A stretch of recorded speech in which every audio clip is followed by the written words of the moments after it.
Welcome back with Live on Lockdown. And actually, we have a small announcement here before I introduce who our next rider is, because we've been running this platform, myself and Ivan, from, it's been 5.5 months from the end of March. And this is the last time we get to say the words lockdown, because although we're still in stage number 2, next week we're rebranding ourselves as Hollywood on Lockdown. So Hollywood Live, should I say? Sorry, that's what we agreed. Hollywood Live.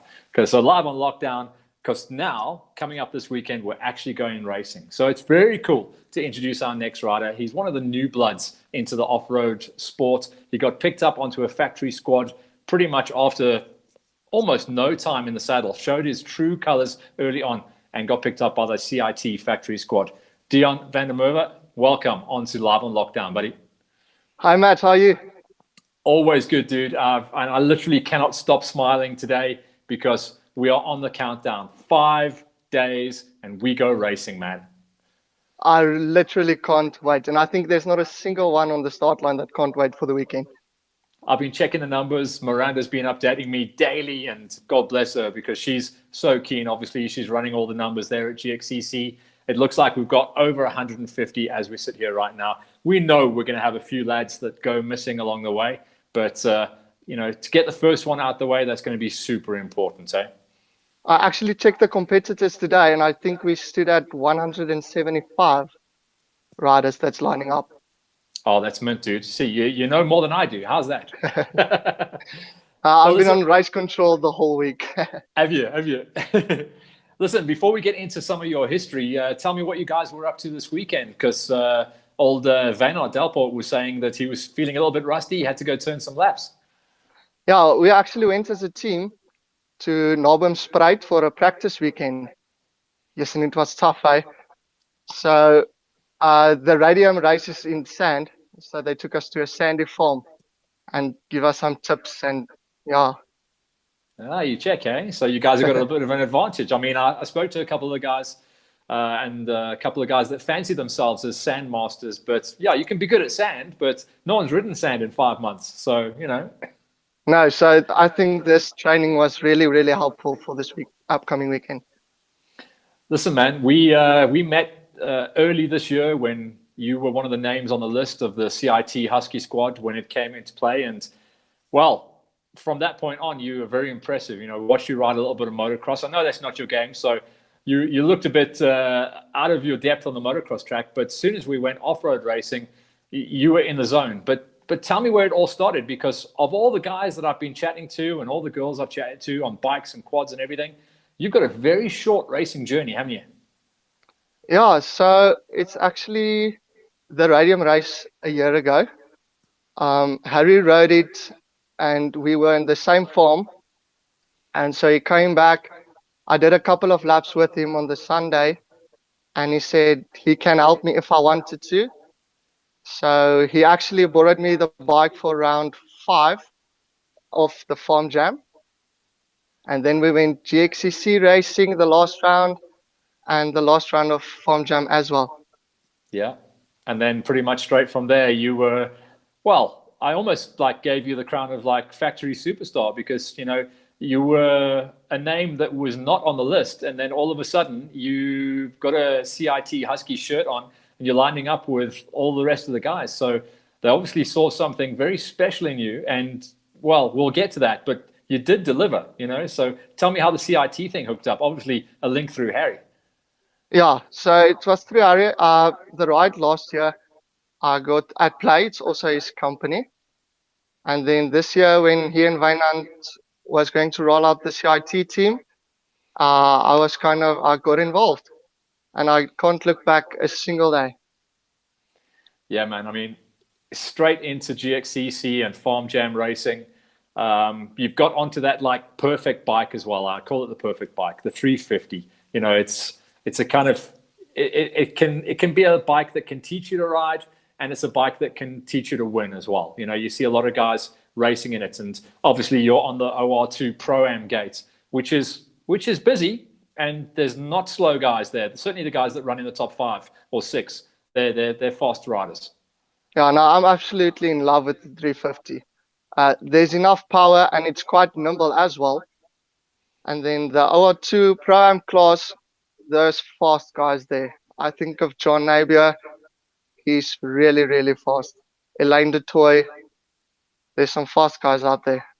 Yeah, man. There's old Rubine Racing there himself, John. Did you check? He proper loves a little bit of over jumping, but like with all the racing on the GXCCs, it definitely comes down to experience. As you get, a little bit more seat time, you understand how the process for GXCCs works.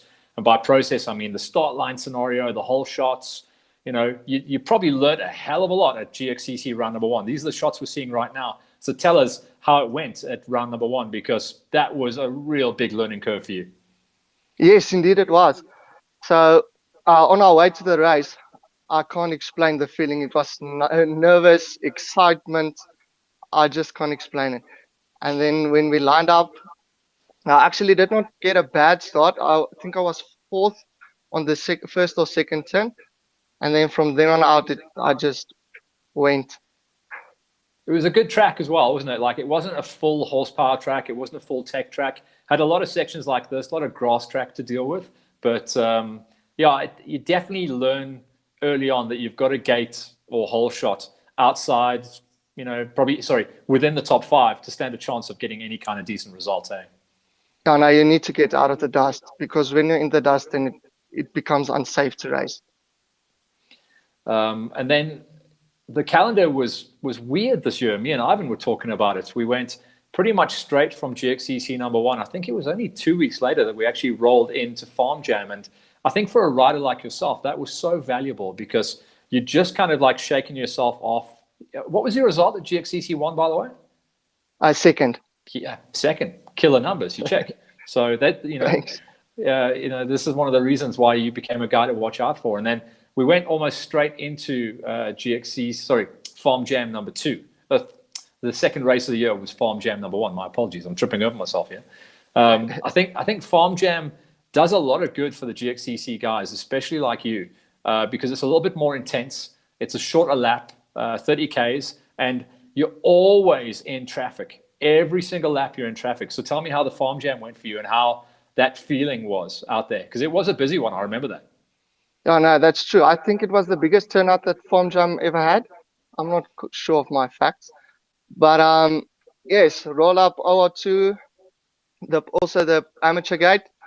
Got a nice right start, and then pulled away. Managed to get a couple of passes, and actually my first win of the season. Yeah, and like I say, a rider like yourself, to get that confidence, you got a second place at GXCC number 1. You got a win at Farm Jam. All of a sudden, we were looking at you going, "There's no way this guy's a rookie. Not a chance." And the results just kept piling on. Was it just confidence from race to race, or did you turn up your training program a little bit more after Farm Jam to get yourself ready for GXCC number 2? I think confidence had a big thing because of the guys that's behind me.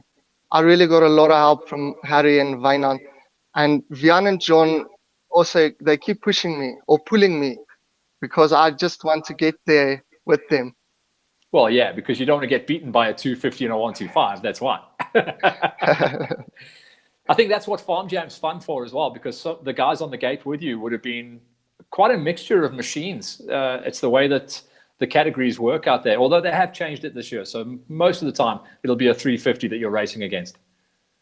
Yeah, no, the Farm Jam's really, really fun. It's really the sprint race, and it's seat time for me, that at this time of the race season, the more seat time, the better.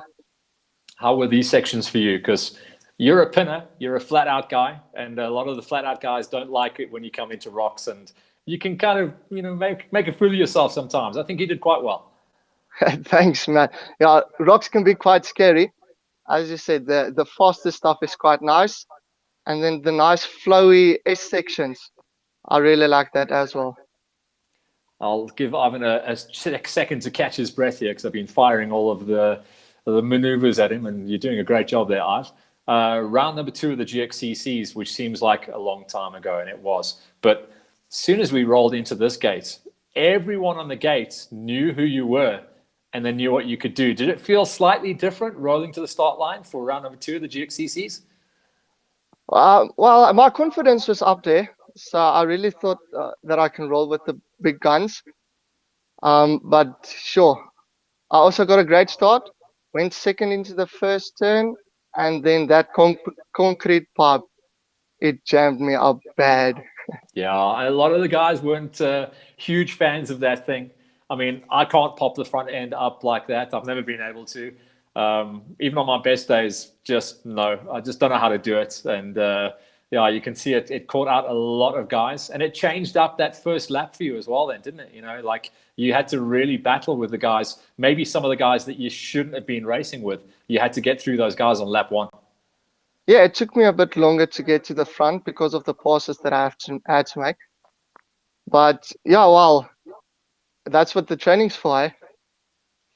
Tell me about that lap as well, because I mean, we knew that track intimately. We'd been out there a couple of times doing a recce for the, you know, the positions for the cameras and stuff. And even we were pumped about that track. It looked so much fun, you know, high speed sections. But when it wasn't high speed sections, the tech was fun tech. You like dropping off and hitting motocross jumps and a little bit of whoops and stuff like that. It just looked like one of the funnest tracks ever. No, I must say, uh, round 2 of the GXCC was really quite a fun race, and it was nice and open as well. So there was enough place to make passes and to enjoy the race as well, because that's what racing is all about. Yeah, man. I mean, the results are piling up there, and obviously we'll tip the hat here, and you can mention. You've already said a couple of the names. Your competition on the list, Dijan Van Der Merwe. It's tough to beat him on that gate at the moment. He's gone 2 for 2, 2 wins back to back. So obviously he's points leader coming into what is now going to be round number 3. So he's got a marker on him. But the guys that you're up against in the championship really are Matty Crawford and Shearer. Those are the guys that you kind of locked in a battle with those guys. But I know you want to beat Nebua. Yeah, you see, that would be the ultimate. But as you said, he's really fast. He's the points leader. So I just have to focus on my battles that I have now and then move on from there. Is the plan, by the way, or should I say pre-lockdown, was the plan to smash a solid year of OR2 Pro-Ams and then move up to the pros? In other words, are we going to see you on the 2021 gate racing people like Taki? Oh, well, that scares me. But yes, the plan was never just to stay at OR2 Pro-Am. It's a learning year this year for me. So I take in all the stuff that I can, stay healthy. And fortunately for me, the results is coming in as well. The team have got to be happy as well, because pretty much across all the boards, they're getting good numbers. I mean, Vanard's been blowing me away this year. He's done so well on that Husky 450. Harry's bringing home top 6s and top 7s.